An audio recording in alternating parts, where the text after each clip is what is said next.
All right, I will now call to order this evening's meeting of the Champaign County Mental Health Board, Wednesday, March 19th, 2025, 5:45 p.m. in the Shields Carter Room of the Brookins Administrative Building, Urbana, Illinois.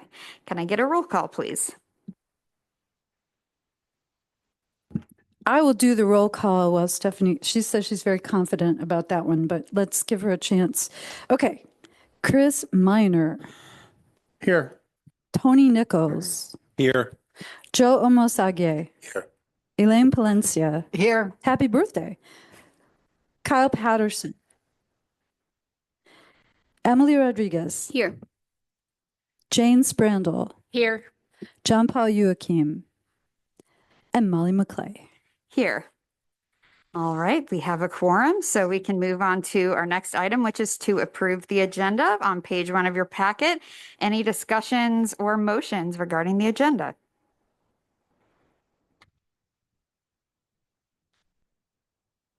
If there is no discussion or changes necessary, I make a motion to accept the agenda as presented. Seconded. Thank you very much. We have a motion and a second to approve the agenda as presented. Any final discussion?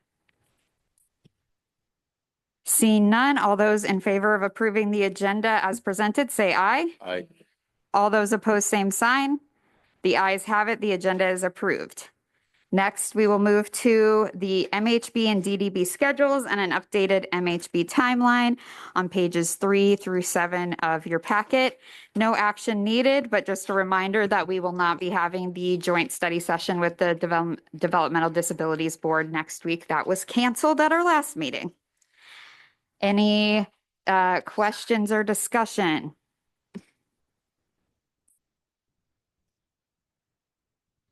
Seeing none, we will move to the CCMHB acronyms and glossary, which are on pages 8 through 19 of the packet. No action needed. I noticed that the organizations I mentioned to be added to the glossary and acronyms have been added. So thank you for that. And I understand there are other additions.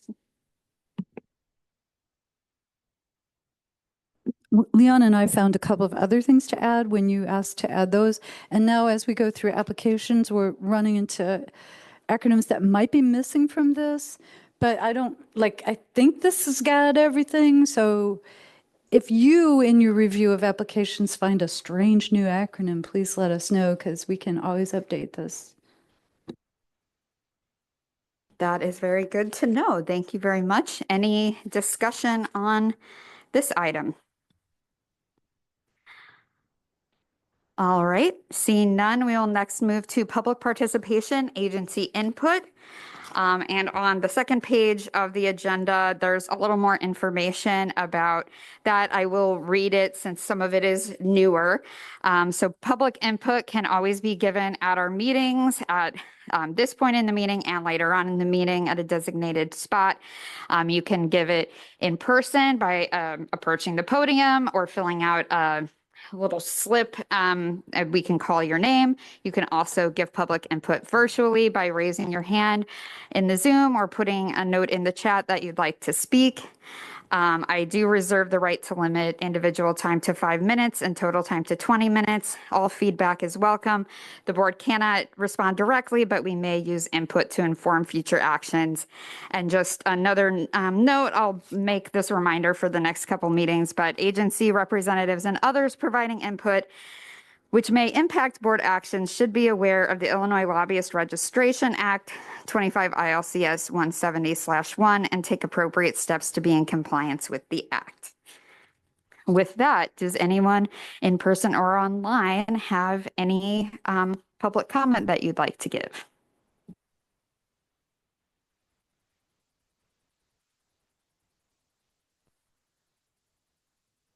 All right, and there is no one in person or online asking to give comment, but there will be another point in the.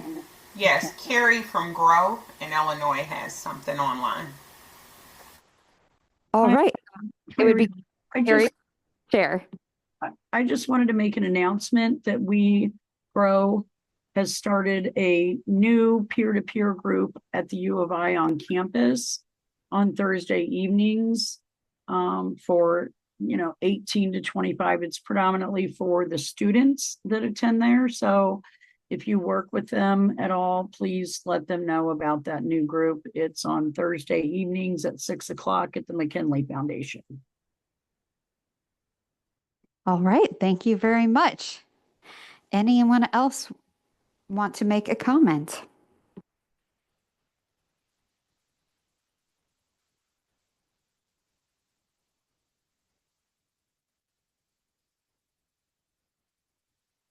All right, with that, there will be another point in the meeting when you can make public comment, but for now we'll move on to our next item, chairperson's comments. So again, I'm Molly McClay, the chair of the Champaign County Mental Health Board. I just want to welcome you all this evening. Thanks for the wave. I had something prepared and I've totally blanked on it. I know we have a packed agenda and we are going to be discussing some important items around some information we've gotten from the community, both in our community behavioral needs assessment activities, as well as a survey that agencies were recently given the opportunity to fill out about how emerging threats at the federal level may be impacting them and the individuals they serve, as well as the services and other things. So we will be discussing that, as well as discussing the process for reviewing the funding applications, which I think, given some of these changes at the federal level, it is now, more important than ever for the mental health board to be here locally to support and recognize that there may be, significant challenges that our agencies are facing that we may be asked to add further support on than in years past. So I just wanted to make a note of that and a reminder that we are here to serve all members of our community, no matter who they are, and make sure that we are supporting their mental health. And that concludes my comments. So next, we will move on to Executive Director Lynn Canfield's comments. I'm really excited about my comments tonight. They're like very nerd level and that makes me really happy. And there's sort of good news and bad news. This is very early in the year to be talking about what money we might expect to have and spend in 2026. And I've been for decades a pest bothering the county budget people about what they expect us to have in 2026, but I do it anyway. And I'm looking at, you all asked for an estimate of what might be affordable. So there is an early estimate included in this packet. it usually changes every time I ask for updated information. There is an update usually to the good, like more money to spend on agency contracts, but this is where we're at right now. One of the reasons that I wanted to do it now is that we have some unexpected changes in our budget in 2025. But it looks like between like the moving, I mean, we don't know what the moving costs are until after we move, but the lease itself is not going to increase our budgeted costs. We've budgeted enough to cover the lease. So whether we move in April or in August, we're good. I don't need to make any changes there. It's not going to cut into what is available this year for agency contracts. So part of the calculation of what you can spend on these applications, the requested funds include 6 months of 2025. So these new potential expenses within 2025 looked scary last month. But because there's not a lot of change regarding lease rental and other like admin side costs, it looks okay. And then just totally by coincidence with the 3 agency contracts that were canceled as of December 31, and then money that's being returned as unspent revenue from last year's contracts, which that happens subsequent to audits. So the potential to have to pay out some big surprise payment is not, I think it's not going to hurt us because we have this additional money in 2025. So then 2026 has nothing to do with it. We don't expect any more surprises in 2026. These things should be done by then. So I was just really looking forward to telling you that. Okay, and it should, next time you see an estimated budget from me, it probably is going to look better. Fingers crossed. And then the other really great happy news is that we've been working with some stats students. We usually say no to engagement with student groups during the spring because we're busy with this and with legislative sessions. But I said, yeah, okay, because they want to do data visualization. And if there's one thing we know we could do better is we collect all sorts of data, but we struggle with how to show it to you and the public in engaging ways that are easy to understand or like interesting to look at. But these students are just, every time I meet with them, they're just like knocking it out of the park. And so we don't have anything to show you quite yet. But and if they don't come up with anything, it's still not a waste. I think the collaborations are meaningful for both of us, but they are promising us some template tools that we could use in the future, which would be amazing. So they got a couple maps, if we can find the right place to post them. They're maps about what we did in PY24, but they also are very hopeful that we have the skills to use their templates. So anyway, that's it. Just only good. Right? Okay. Very, very good. Very, very good news on all counts of what you just shared. So thank you very much for that. So next we will move to approval of CCMHB board meeting minutes. So on pages 20 to 24 of the packet are minutes from the CCMHB's February 19th, 2025 meeting, and action is requested to approve them.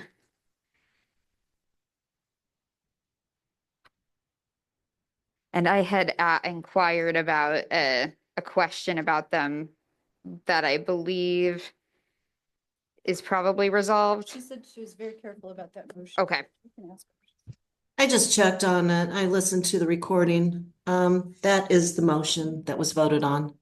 Okay, thank you very much. It's at 2 hours and 22 minutes if anybody cares to check on it themselves.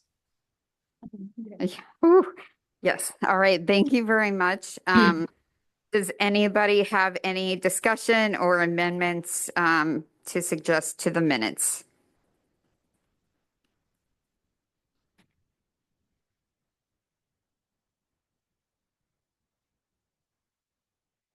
All right, seeing none, I will move to approve the CCMHB board meeting minutes from February 19th, 2025 as presented. Can I get a second? I second. Thank you very much. Any final discussion? Seeing none, all those in favor of approving the CCMHB board meeting minutes as presented, say aye. All those opposed, same sign. The ayes have it. The minutes are approved. Next, we will move to the vendor invoice lists on pages 25 to 35 of the packet. Action is requested to accept the vendor invoice list and place them on file. And for information are additional details for these expenditures. Any discussion or motions?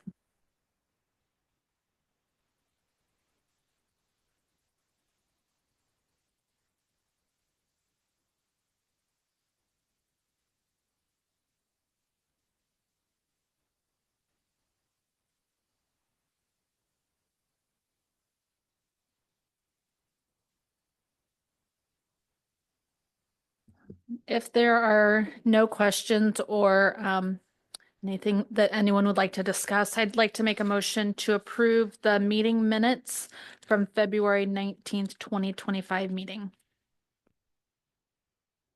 Thank you. I will second. Any final discussion? All right, seeing none, all those in favor of accepting the vendor invoice lists and placing them on file, say aye. All those opposed, same sign. The ayes have it. The vendor invoice lists are accepted and placed on file. Just for clarification, I believe Jane just made a motion to accept the minutes. I did. Let me redo that. So Okay. I can't multitask today. Okay. So I would like to make a motion to approve the vendor invoices as presented. Thank you very much. I will second that motion. Any final discussion? All right, seeing none, all those in favor of now accepting the vendor invoice lists and placing them on file, say aye. All those opposed, same sign.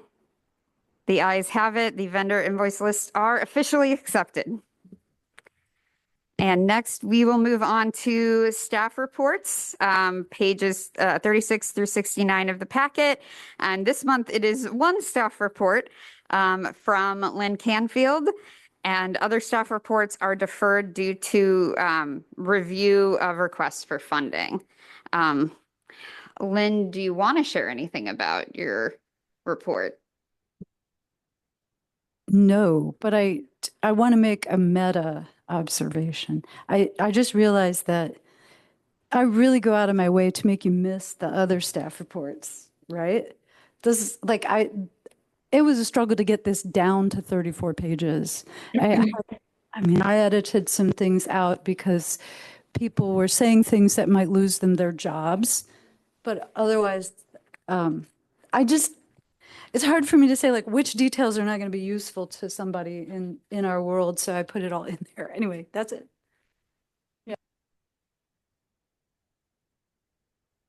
I'm happy to share those things offline, but I thought I better not put names and comments like that in there. Both of these conferences were more well attended than ever. And the staff who support the national associations told me that what they were hearing was people really wanted to know what was going on. And we didn't really get that information, but there was really a good sense of shared purpose because, elected county officials across the country, regardless of the politics of their state, are struggling with a lot of the same things. I could go on and on, but it's all written down for you. Yes, I just want to commend you for your Herculean effort to both attend these back-to-back very intense conferences and get all of this information and then condense it down for us. That is very remarkable. And it sounds like there were some moments of hope from what I could read in the minutes, including like some bipartisan efforts to support mental health that I think you pointed out. So any other discussion on this report? Yeah, just to say that one thing that I'm always interested in, which you're looking at this from more of a macro view, but is what people on the ground are actually doing. You know, for example, there is a county in eastern Kentucky, not the one that sends drug court people to learn art, but another county where, and there's a little video about it I could maybe send, where the rehab people are take from drug court go to housing, you know, for their recovery, and a town of which there are many that has all these empty storefronts. It's an old coal town. They have put very small businesses in there, and then they hire the people who are in rehab, so they have a job to take up their time, they have money, and it's really working. And they understand, they find relationships in their housing with other people going through the same thing they are. Then they go to work in this little town where there are these little businesses, and they find other people, and pretty soon they've got a community supporting them. So I don't know if that's being done all over the country or not, but it's being done in Lawrence County, Kentucky. And over, I've been impressed by what that state is doing. I mean, it's right on the front lines of all the opioid stuff. But what the kind of creative things they're doing with, I mean, that doesn't take a lot of money in a town that, in an area that's dead anyway. Nobody's using those little storefronts. So just one example of, that I would like to know more about those kinds of things too. That is really often what we're doing some of these groups are just like an online meeting every couple of months where that's what we do. We talk about what's going on in different communities. And then at the conference, we're trying to get updates on legislation and what might happen. Obviously, in the last few congressional sessions, they haven't gotten much done. Like that's been true for a while. Like the states get a lot more done than the federal. But at this one, I was facilitating one of the roundtable discussions, and my group said, we don't want to share about innovations today, because when we're like actually thinking we might lose Medicaid completely, like we don't have anything to share right now. We want answers from you. So I said, well, then let's change the assignment. And we just went ahead and did what we were moved to, which was to respond back to NACO that our whole group really believed that the Medicaid waivers, whether they're the 1915s that sustain elder care and care for people with disabilities, or they're the 1115s, which are innovations, should remain and be made permanent, because those were where people were like getting really good cost-effective results.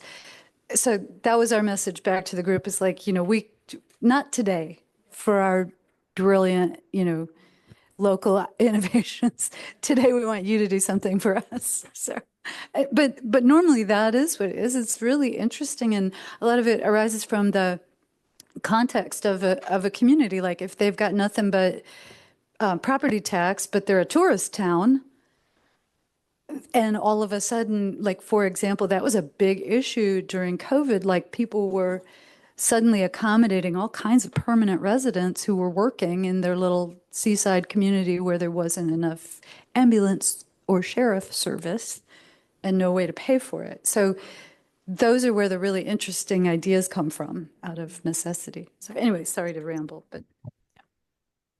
Thank you very much. Any further discussion on this?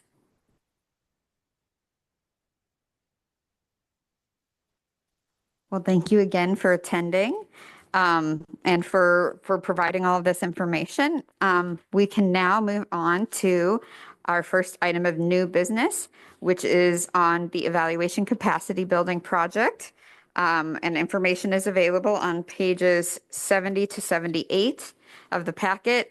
So we have a decision memorandum that provides an overview of the 2-year evaluation capacity building project and requests a 2-year extension. And then we also have a budget, some information about the budget that is being proposed for the 2-year extension. So Lynn, would you like to intro this?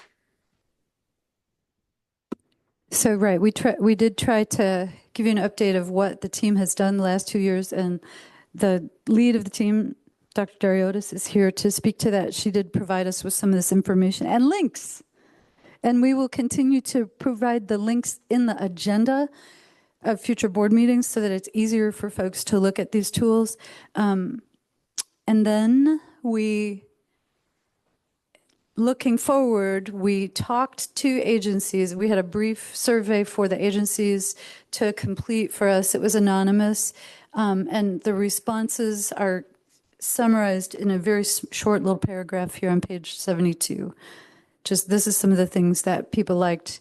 I was learning more about how to organize data, using a logic model, receiving technical assistance, and defining meaningful and measurable outcomes for special populations like people with DD, or unique services like peer support and mentoring groups, which Champaign County has been fortunate to be able to support a lot of that peer support in independent agencies. So the challenge for them is a little bit different. Then we had some survey responses that I felt should not reflect on the project. These were more about like our staff and board decision processes. So those are separated out. People wanted to know how you get chosen for targeted support. That's part of the contract process. And, we don't force anybody to do it, but we figure out who seems to need it and then, or who's open to it during that process. And that's mentioned in your decision memo in May so that you're blessing the whole set of special provisions. And then the other thing was about what are appropriate outcome measures and tools for measuring them to improve grant applications. And this is something that I've been getting in the way of, because if we're going to share information about how to write a competitive grant, that information needs to be public. So we don't want the team to get used as support for writing a better application unless that's available to everybody, which is why they've been posting all the tools when they complete them. So but that's on us, not them. So then the rest of it is like, I got really excited about breaking down the numbers, what each board pays during each year. It's probably more detail than anyone wants to see, but I'm going to use this memo later when we're working on the budget, so it's helpful for me to figure it out now.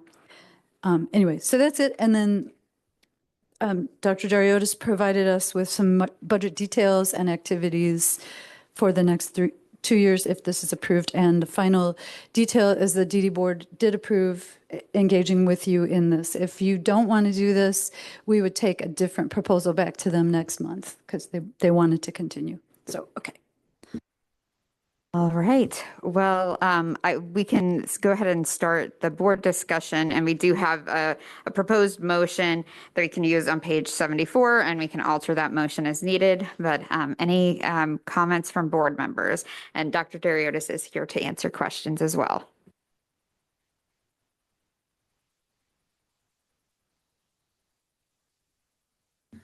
Well, I personally have appreciated everything I have learned from you and your team. And it seems like it's really making a difference in some of our agencies. And so I feel it would be good to continue on this partnership. Yeah, I have a question. Yeah, I agree with what Jane has said. So this is not I don't mean this to be an aggressive question, but you talk about the trainings and the toolkits and all that you made public, but who owns that? I mean, suppose you said at some point we can't keep doing this, and we lose your contract. What would happen to all of that material that is public? Is that ours or yours or? Yeah, so our hope is that we'll be able to continue to host it on our website. And then if we can't continue to host it, then that would be a conversation with the board as to where it should go. Where it should go. Okay. Is this working? Okay. Yeah. Just like we've talked about, so the measures repository that the previous evaluators had, we're actually even just internally having an issue of like being able to access it completely ourselves. We have it, so we're actually copying it over to another place, and we've been in conversation with the board staff about how we can make sure that they have access to it as well, so that we make sure that everything is, accessible into perpetuity. Okay, that was really my worry, that somehow, things would not be available or it would become an issue. So that's good to know.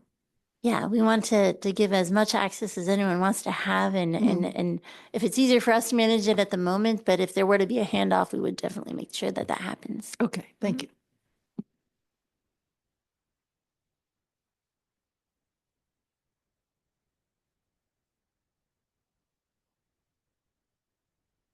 I'll just go ahead and echo what's been shared so far. I think this project has been incredibly helpful.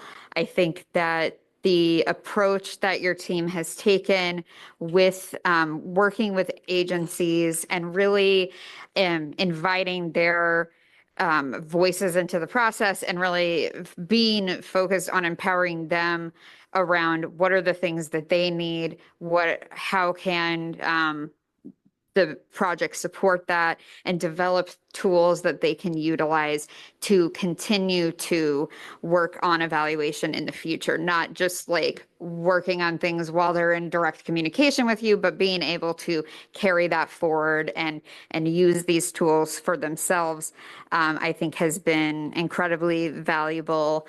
And I definitely support continuing the project.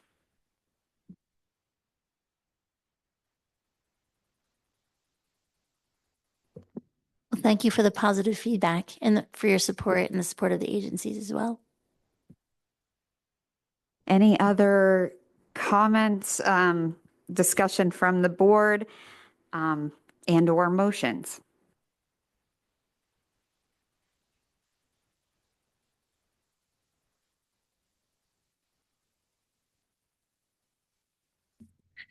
I make a motion to authorize the executive director to enter into a 24-month extension to the contract with the Family Resilience Center for the support as proposed, with the start date of May 1st, 2025, end date of April 30th, 2027, and total cost of $271,686, pending approval by the CCDDB.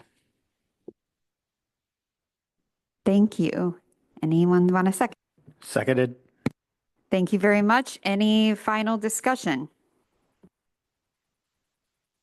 I think there's a comment in the chat.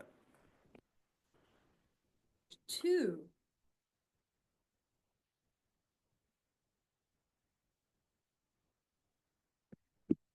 This is relevant. It's an agency which has worked with, I believe, with your work group, right?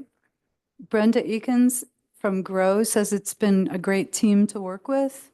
And then Rachel Jackson from your team says, thanks for always sharing your time with us, Brenda, which GROW is a small agency with small staff. So I've also been impressed that they had time, gave you time with the work group. The work group has given us some really interesting feedback too. Awesome. That's great to hear that. Any final discussion from the board? All right. Well, we will take a roll call vote on this motion to authorize the executive director to enter into a 24-month extension to the contract with the Family Resiliency Center for the support as proposed, with a start date of May 1st, 2025, end date of April 30th, 2027, and total cost of $271,686, pending approval by the CCDDB. Can I have a roll call? Chris Minor, Yes. Tony Nichols, Yes. Joe Omosagie, Yes. Elaine Clencia, Yes. Kyle Patterson, Emily Rodriguez, Yes. Jane Sprandel, Yes.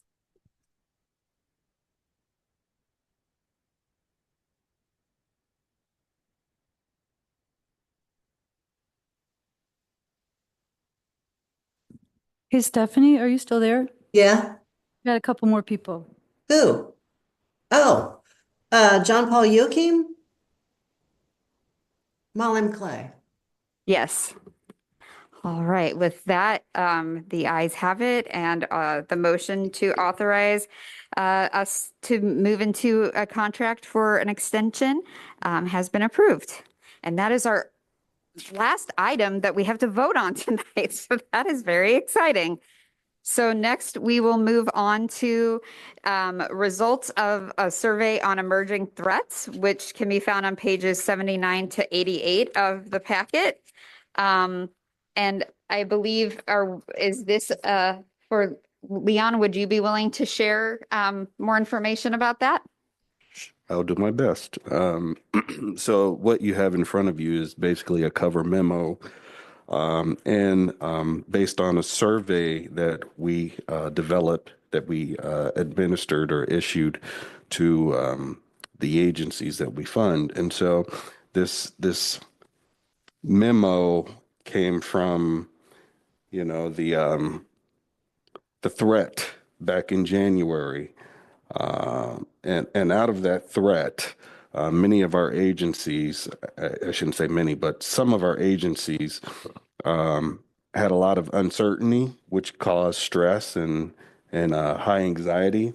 And so that caused them to send us emails and phone calls. And so we thought it would be best to hear from the agencies. And so we just developed a short survey, 3-4 questions. We administered or issued the survey in February 18th. And included in the packet here are some of the responses of the potential threats and what that would do to their agencies. As you'll notice, in some of those responses, some agencies were concerned about, reducing some of their staff. Others were concerned about, providing childcare, what that would look like for some of their agencies, food assistance, and the list just goes on. And so, as I mentioned before, included in the packet are just some of the responses to some of the agencies that they had regarding our survey. Thank you very much, Leon. Any comments, discussion from the board? And or any staff members who want to chime in?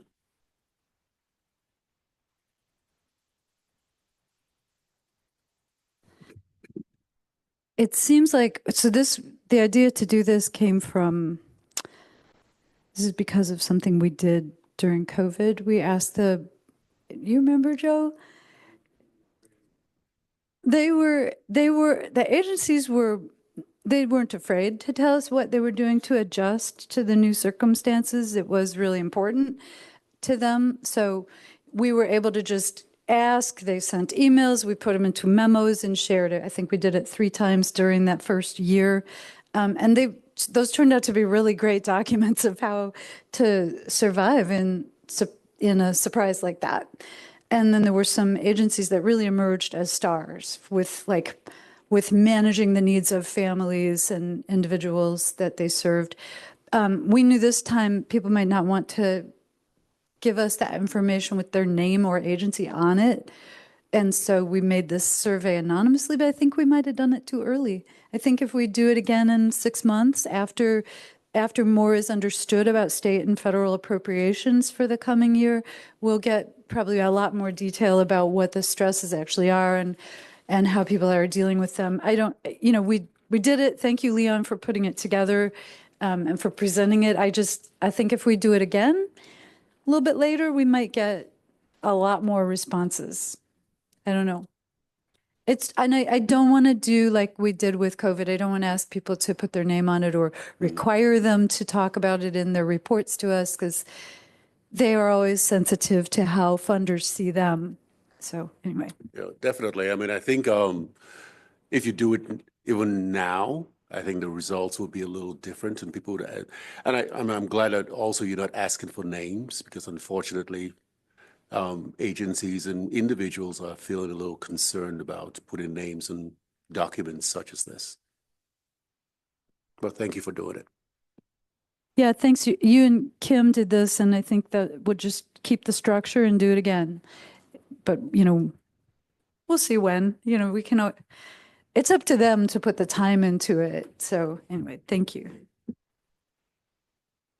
Yeah, I just, a couple of things I noticed that I wanted to comment on were, I guess, some specific numbers. So one agency said federal funding cuts will cause our staff to drop to 50% FTE. Another agency said that they're at risk of losing about 20% of their budget, and the funds are all used to support direct service staff. And they're already working to make up the loss of a quarter of the agency's budget from a few years ago that was a result of actions from the first time this administration was in office. I thought those comments were really striking in terms of like the significance of the potential that reductions that they would be facing, and also is a reminder to me of if those reductions occur, then we are likely to receive in applications with an increased budget request from us to make up or face potential loss of services. So that was very striking just from this very preliminary information. Any other comments from the board?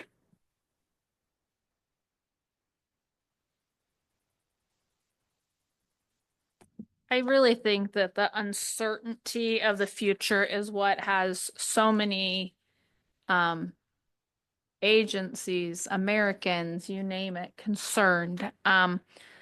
Again, I try to be kind of a glass half full type person. And, I do think some changes have been necessary, maybe not in the way that they're going about right now. So my rosy glass picture is hopefully if we're able to look at some of how the government money is spent, maybe we will come out there, we're allotting more money to some of the things that we do support. And so I'm trying to be positive and supportive of those who are being affected today, whether it be, here is the cut or the uncertainty of knowing what's going to be cut. So I love the idea of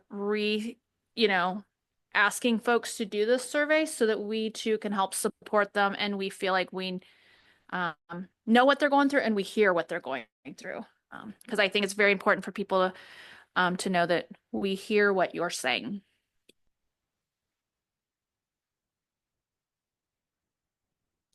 Thank you very much. Any other comments?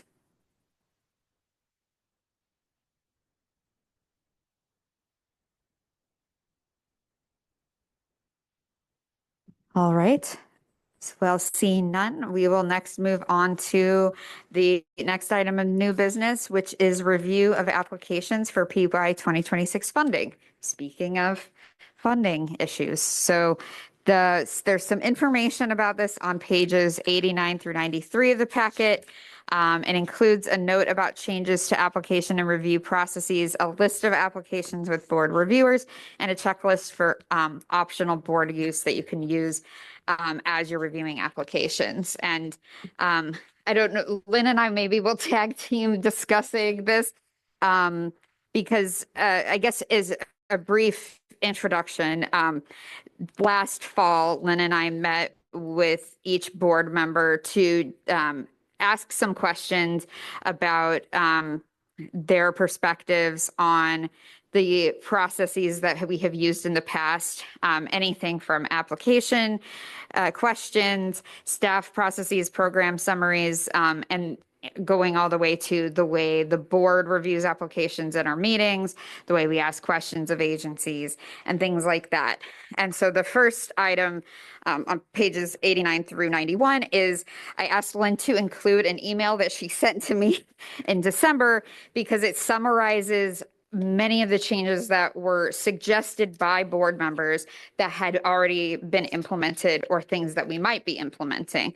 And so there's a lot of information here. I won't summarize it, but it's kind of broken down into where we put the notice of funding availability, changes to the application itself, changes to the staff review process, and both potential and already made changes to the board review process, including some of the dates and, how we're hosting the study sessions when certain information will be made available to us. So if you have any questions about that, I guess we can entertain that. Lynn, is there anything else you want to add about that email? Just that this is actually normal. We tried to make changes every year. So however we get the information about what we need to change, we'll get it. It was nice to hear from board members directly this time around. People had some really great ideas that were fun to implement. I think a couple of things I really wanted didn't work very well this time around. So I have to work on either the instructions or the application itself. We can talk about that more in the summer when we're working on that again. But I think it's really important for us to update the process each time around because the board changes, the community changes, the context in which we operate changes, and the agencies change. Unfortunately, and I think it's right for us to keep changing it. So a lot of this is like just really nice that it came from you all instead of like staff sitting around trying to figure out what we should do. And we also do that. So anyway, so like anytime, even if we're in the middle of a thing and you're like, why did we do it that way? That's not working. Let me know because we will change it next time. Okay. Definitely. And one thing I wanted to point out is, especially given board discussions during the application process last spring and then further discussions that occurred, we included a question in the application around how programs are including those with lived experience in the planning and operation of program activities. We did a lot of kind of finessing of the specific question, given that it's not always possible for agencies to know if everybody participating has lived experience, but we really wanted to highlight that more given some of our prior discussions. So that's something I wanted to point out. I guess before I move on to the next page, does anybody have any questions about any of the contents in this email?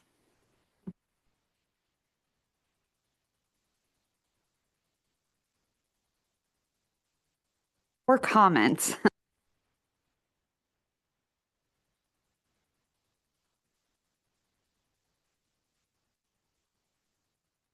All right. Well, with that, we can move on to the next page, which is 92.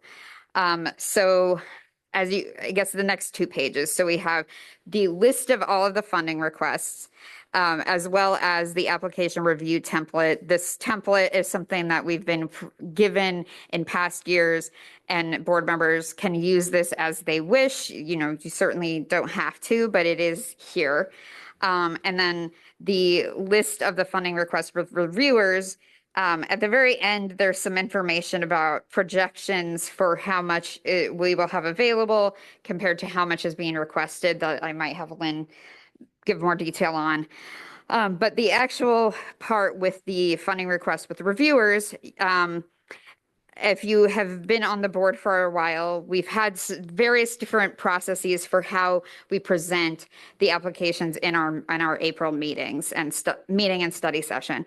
And I asked, when Lynn and I met with board members, I asked for feedback specifically on this because I know when I joined the board and when other members have joined the board, so a little bit of it is like trial by fire, like figuring out how do I do this?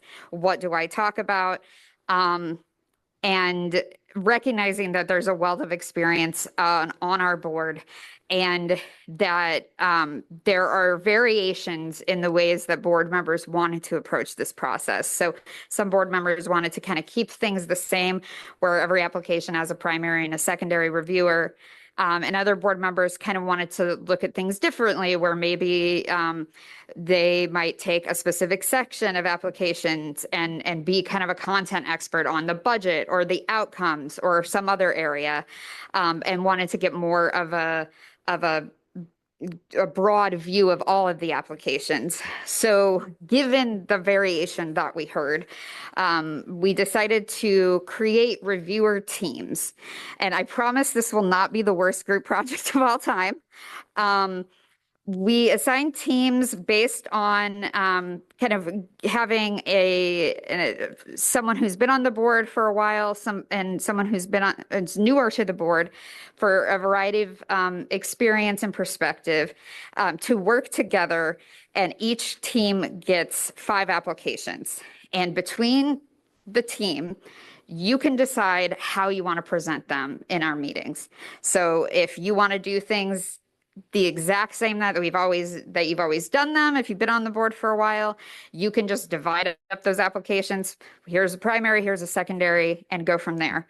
If you want to split them up completely differently, you can do that. The idea was to provide flexibility so board members could take an approach that they felt most comfortable with, and that they would have another board member to bounce ideas off of and ask questions, especially if you're newer, or just to have some community while you're doing this, because it can be kind of isolating to read these applications and have no idea what another board member is thinking. So the teams are presented here. We also tried to kind of speak to the strengths of the board members and their experiences in assigning the applications to them. Of course, if there are any problems with any applications you've been assigned, please let Lynn and I know. We did keep in mind conflicts of interest that may have been mentioned to us as well. But again, you have a lot of flexibility in how you can go about reviewing these. You can talk to each other, or you can decide we're not talking at all, and we're just going to show up and, split these applications up. The last thing is that there were an even number of board members, except for me.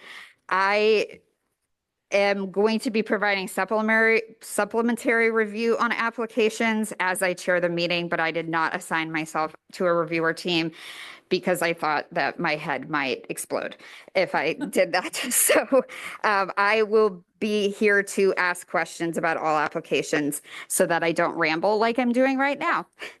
And just a reminder, as always, any board member can provide supplementary review on any application. All board members have a right to read all applications and share information about them.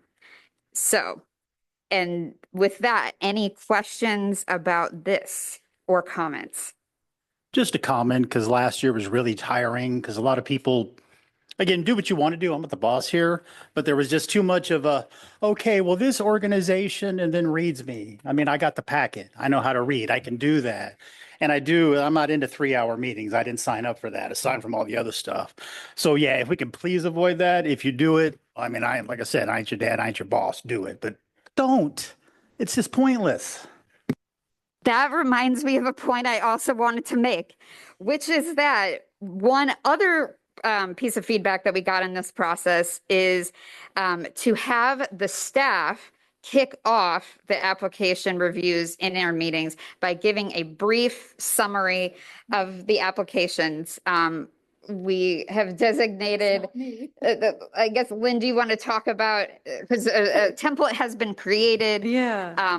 So Lynn, It's please a share. very simple template. And so we're working on those. That's just a script. That's like just a script if the person needs it. I can't do the brief thing. So we've selected Leon Bryson, powerful public speaker and knows how to keep it brief, to present each application to you. So that allows you that you don't have to introduce the application because he will do it. So then you can make comments or ask questions from there. So anyway. Yeah, kind of focusing more on the analysis of the different components of the application and really focusing on like, what do we need to like suss out as a board to figure out if we should continue funding this or newly fund this. by having the staff really do that initial quick summary part to get to a concern that Chris, you had, as well as others. So thank you for mentioning that so that I could remember to mention that part. Any other questions or comments? I had a question. Maybe this is not the time to ask the question. So we have 4 agencies that we were still waiting for PY24 audits on. Have any of those come in since our last meeting and printing of this? I might be able to help out a little bit. So I reached out to those agencies and I heard back from First Followers and Christian Health Center. And so those two said that they would have their audits with their fingers crossed by March 31st. The other agency that I reached out to and had not heard back from was Win Recovery. So, and that could be, just caught up in emails or whatnot. I don't have that information. I would imagine that at some point she'll be reaching out to us. We could, because there are, let's see, 1, 2, 3, 4, and 5 applications waiting for audits for various reasons. We could just reach out to the reviewers directly to let you know when the status changes. And we're going to do the program summaries anyway. We're just doing them because I want to be optimistic and plan for the best that they all come in. So, but to save you time, we'll keep you posted if they don't come in. Okay. Does that sound reasonable?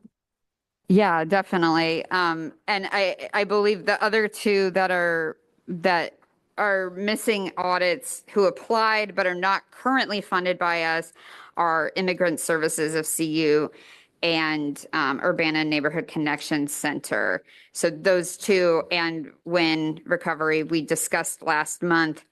Although with Win, we weren't discussing reviewing their application. We were discussing if we were going to continue paying them. But they have not provided any information on either of those items. So it sounds like the only information we have of now is that First Followers and Christian Health said that they're hoping it'll be March 31st. Because if it's not March 31st, then they will have to come to us and ask us regarding potential contract cancellation, because it will be at the end of their grace period to get their audit in addition to it being related to the application review. So Again, probably not the time, but from what I'm understanding from Leon, if we had not heard in regards to the status of the Win Recovery, that means the few requests that the board had at the last meeting obviously are not being fulfilled then.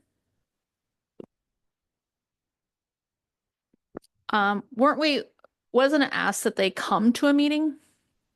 So what we understood is if they ask you for an exception to a rule, they should come to the meeting. We didn't ask people to come to this meeting, partly because I didn't want to give an hour of our time to this discussion unless there was a request, because there's so much more stuff to talk about and think about until somebody makes a request. So I think in April, which is April 30th, your meeting, we probably will have some people, but I'm liking the idea that those audits are going to be done.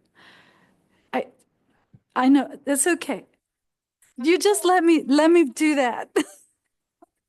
We'll just do it in April, but yes, we want to stay true to that request that we want people to come here and talk to you if they're asking for that. And we have a form that we've asked them to fill out as well, which will hopefully, that way you can see some of what they plan to do about it or the circumstances that have caused lateness. You can see that before they come. So you have a minute to assemble questions. Okay. I hope I didn't misunderstand what you wanted. Is that okay? I guess, Lynn, kind of on that note, could you explain on page 92 the figures that are at the end there regarding estimates of what we may have available compared to the our requested amounts? So like I said, at the beginning of the meeting, I came up with a total amount that I think is affordable for you to spend from July 1, 2025 to June 30th, 2026. And then I took out you have some obligations already to those 2-year contracts. So that amount is listed there. The 2-year contracts, which will be in effect for that period, total $3,089,066. Part of that is mental health and substance use, and then part of it is DD. The DD portion is calculated by, based on the intergovernmental agreement between the two boards. So that's a fixed and known amount for next year. So then going backwards from that, what you have left after the 2-year obligations is $3,145,004, which obviously $4 take or not. So then I compare that to the total requests, which are $3,599,421. And the difference between what's requested and available is $454,417. And then I split it out by program type because the DD portion is fixed. So, and there's only one application for DD services, and it's about $19,000 more than what's affordable. So that agency has asked for a 2-year contract. I'm going to recommend a 1-year contract. Because if we're going to also, if you choose to fund it, it can't be funded for more than $682,664. So I didn't want to lock them into that amount for 2 years if that was not, but we'll see. You have yet to discuss those applications, but that's the purpose of separating out those figures. So the difference between mental health requests and what's available is $435,081. And that's where your difficult decisions always sit. Yeah. So to clarify, we are going to have to trim $450,000 off of these requests, like I mentioned last month. So I could sit with the pencil and paper and calculator and Excel spreadsheet and come up with a different number if I have new information from the county. And the way to get that is bother them, and I might. If that's helpful to you for me to update it before your April meeting, I can ask and I can redo the numbers, and then you'd see a different amount there, and that might lighten Yeah, your because we'll heart. change the way we look at stuff. If we don't got to cut money, well, then we don't have to cut money. So, Right. yeah. I mean, and then the thing is, if you can afford everything, then you still have to go through and say, do you want it? So you still have hard decisions to make, but it's a lot easier if affordability is not a factor. Yeah, I wanted to have that discussed kind of in the context of this audit question, because if we are in a position where where the requests that are being asked of us compared to the amount that we have are, over $400,000 short, some of my criteria will likely be, did you meet the minimal responsiveness requirements of the application, which included an audit? And if there's potentially up to 5 agencies that don't have an audit in, that would be concerning, especially if an audit deadline cannot be made by the end of the grace period. That might prompt contract cancellation, that I don't know if we should consider an application. Or at least we may factor that into the decisions. So it's something to keep in mind. We don't have a surplus this year. I mean, I guess I don't think we've ever had one since I've been on the board, but this amount is not as bad as 2 years ago, but it's worse than last year. But it could get.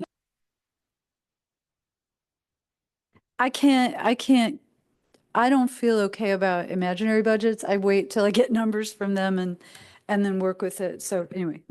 Just one last question, then I'll let us go past this. It can't get worse though, can it? in 2 or 3 months or whatever, it's not gonna, Well, okay. It used to be like that, but we have newer people in the positions. So we have someone at the county who budgets very conservatively, then I budget very conservatively, and then Chris Wilson budgets very conservatively. So there's like a pileup of, we don't have anybody saying, let's spend more, except maybe the board might want us to spend more. So that's, this is why it's not final until you get to the May or June final decisions. It's happened before. There's two special circumstances. One is during 2020 when people decided not to pay their taxes because they couldn't leave the house and they weren't getting anything. So they didn't want to pay taxes. So we saw the lowest collection rate maybe ever in that year. So we did receive less money the following year.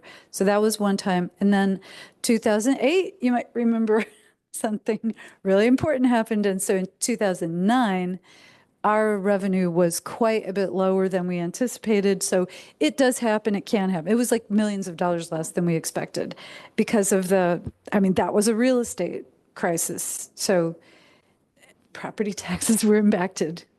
But, you're right, Chris. Thank you. There could be sudden changes those were both unexpected and they did impact our budget. So it's fair to say that could happen. Okay. Thank you very much.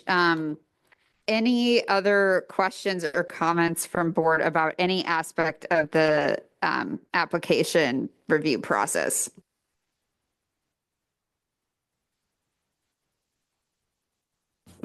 Okay, so I don't have to go back to the wonderful timeline that I know is forward.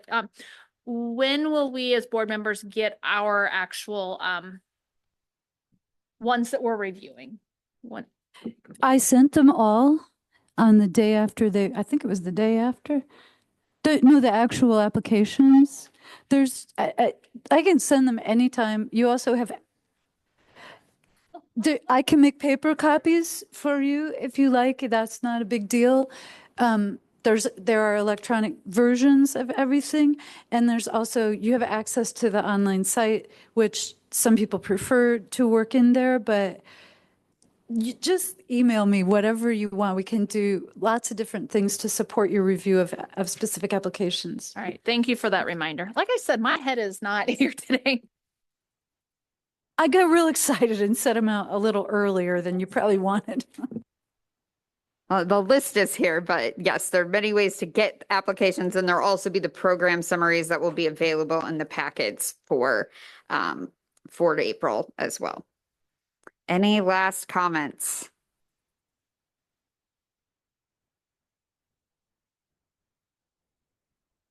All right.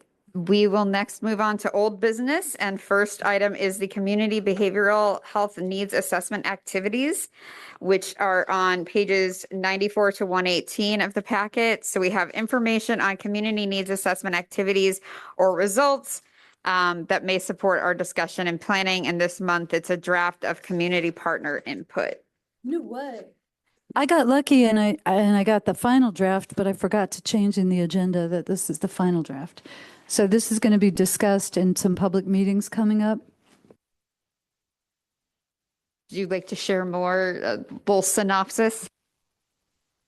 Well, this is what you're getting here is a perspective of primarily of providers of services. And it was interesting. I like a lot of focus on the need for more collaboration. And this is agencies saying it. So I don't know, like, how do we do better with that? But that was one of the things. The executive summary is pretty interesting. I think we'll probably use some of these pieces in our own strategic plan for the next 3 years to support agencies with some of the things they're doing. People are still really focused on social determinants of health in order to address health inequities. That is very parallel to what we've been doing. So there's a lot of, it relates to our current work and could inform future work too, but I was really surprised about that complaint, that agencies didn't feel like there was good communication between them I was like, well, who can fix that? Like, you know what I mean? Like that is it is important, but requiring it in our contracts is that's kind of what we can do. So anyway, if there are other ways that we can help to encourage collaboration, I think we should. And there's a lot of focus on policy and advocacy work. I don't know. I thought it was cool. And they use graphics. They use real cool data visualization. Look at that. Nice stuff. Some interesting observations about equity within the organizations. And like reality is not always aligned with the values. So that I thought was kind of cool. Anyway, there's a lot of stuff there. And we're going to start having public hearings about the actual community health needs assessment results and the priorities that are emerging. They need to select, I think, 3 top priorities from the 5 or 6 that have been identified that you would recognize because they're very similar to prior years. And of course, mental health is one and community violence is another. So if you're interested in attending those, let me know. I'll be there. So anyway. Thank you very much. Any board discussion on this?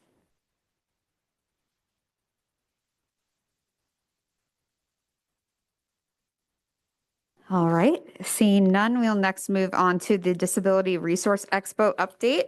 And there's some information on pages 119 and 122 of the packet, a save the date flyer flyers, as well as a financial report on the expo are included for information. And Lynn, or whoever you designate, would you like to share an update?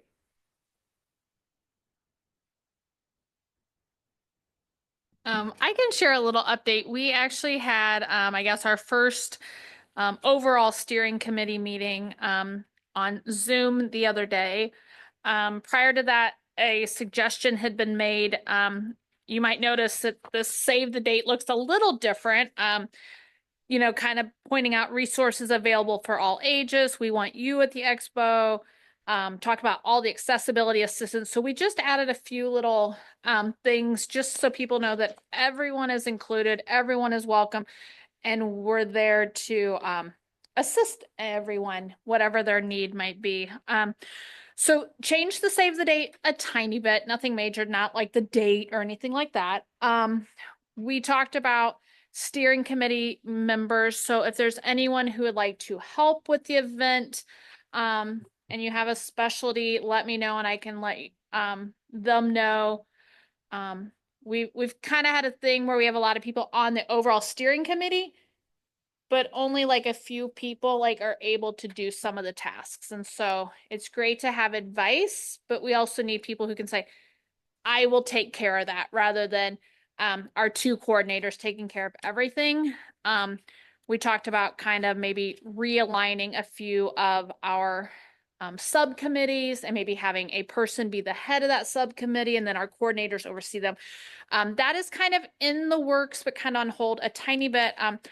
Both of our coordinators, I think, came down with flu. I mean, this winter, spring, everyone has been ill. And I think between the 2 of them, they both have had a few health challenges. So we're working on that. But again, if anyone, wants more information on how you can, help out, let me know and I'll tell you what all's going on. But again, we're looking forward to October 18th at Marketplace Mall.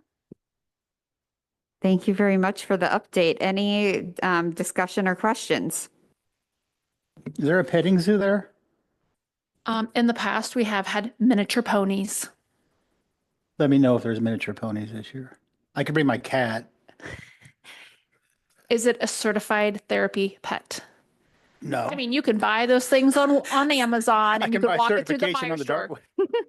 I always say I'm going to bring my boxer to Meijer. Ask my husband, will you kick me out? And he's like, please don't.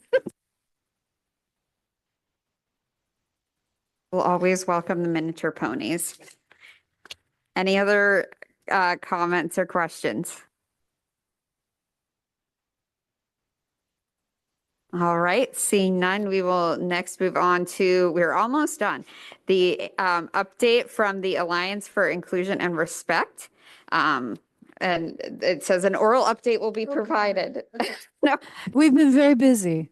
And we're getting it together. The focus is always within Ebert Fest. We have an art show. It's going to be 2 days this year. So we need like volunteers to support the artists. And the festival has changed their approach with us. They're like making tickets available to members and artists and other people supported by the agencies. I love that so much.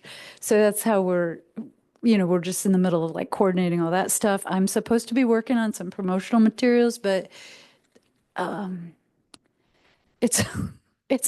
once a year I'm a graphic designer, and once a year I realize I'm not a graphic designer, but trying to feature our artists' work. So anyway, that's the whole update, I think. Okay. The Ebert Fest will kick off on the April 23rd, and then when is the film? 26th. April 26th. And that is why we are not partly why, also a holiday, why we're not having a board meeting or study session that particular week, so that we can attend the events for this program that we assist with every year. Any questions or comments? Very quickly, if we were interested in possibly volunteering, do we let you know, Stephanie know, both of you know? Okay. Stephanie, okay. Because I believe that is the same weekend as the marathon. So that could affect a few possible, volunteer people. So, okay, I will get with Stephanie. Thank you for that reminder. Always, that seems to come up often. All right, any other comments? All right, with that, we'll move on to our final moment of public participation, agency input.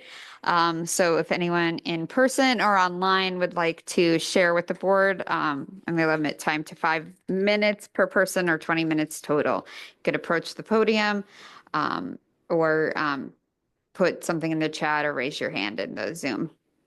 Is there anybody who would like to speak?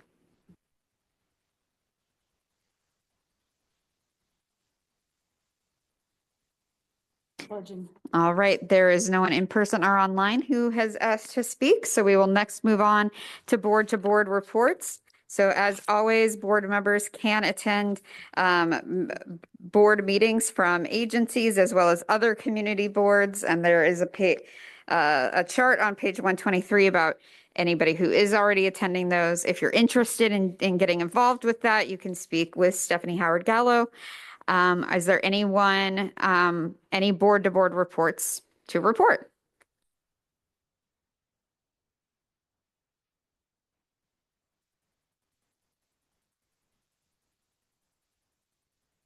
Len, I know I couldn't go to the U of I committee. Was there anything to report from that this month? No, they were really, the focus was police transport for people who need mental health services. That's what they've been talking about a lot. I think there also was some just general fear. These are mostly departments who are focused on student services. So they're themselves worried about their jobs and the future. So, yeah, that's the main thing. All right, thank you. Any other board reports? All right, seeing none, next we will move to county board input. No input today. All right, thank you very much. And next we'll move to Champaign County Developmental Disabilities Board input. The big news was that they also approved continuing the evaluation contract for another couple of years.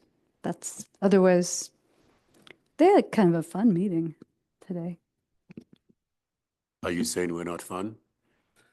We have birthday cake. I just want to say happy birthday, Elaine Palencia. Thank you for bringing the cake. It was great.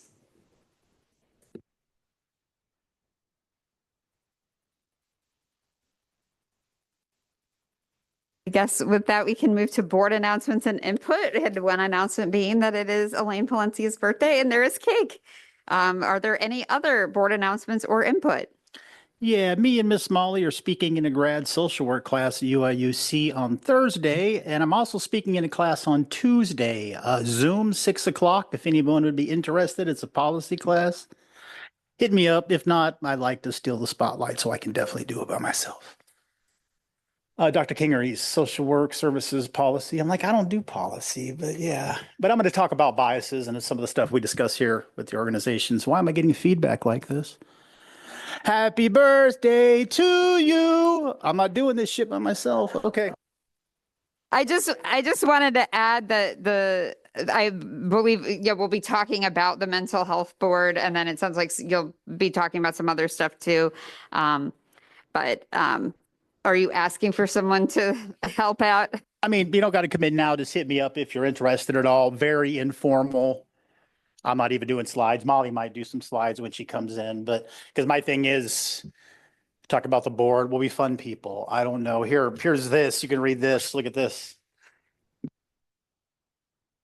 I think that this social work, like when I was a student, one of the professors was on the mental health board, but I think that there's maybe been kind of lost touch with the school, maybe with some exceptions. The community learning lab has been Yeah, they involved with pretty much us. banned me. All of a sudden, they want to mess with me again. But that's where actually I met Lynn. I was doing my impression of Tucker Carlson.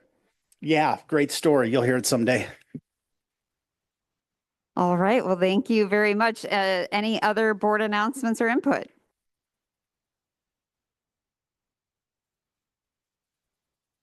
All right, seeing none, our last item is to adjourn. So our next time we meet will be a study session followed by a meeting, and those will be on April 16th, 2025, and April 30th, 2025, respectively, at both at 5:45 p.m. in the Shields Carter Room of the Brookings Administrative Building, Urbana, Illinois.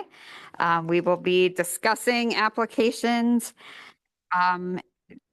Hopefully most of them on April 16th so that we will have time for other business on April 30th, but we will have time to, talk about applications in that second meeting. So we will see you on April 16th and 30th. And with that, we will adjourn. Have a great night.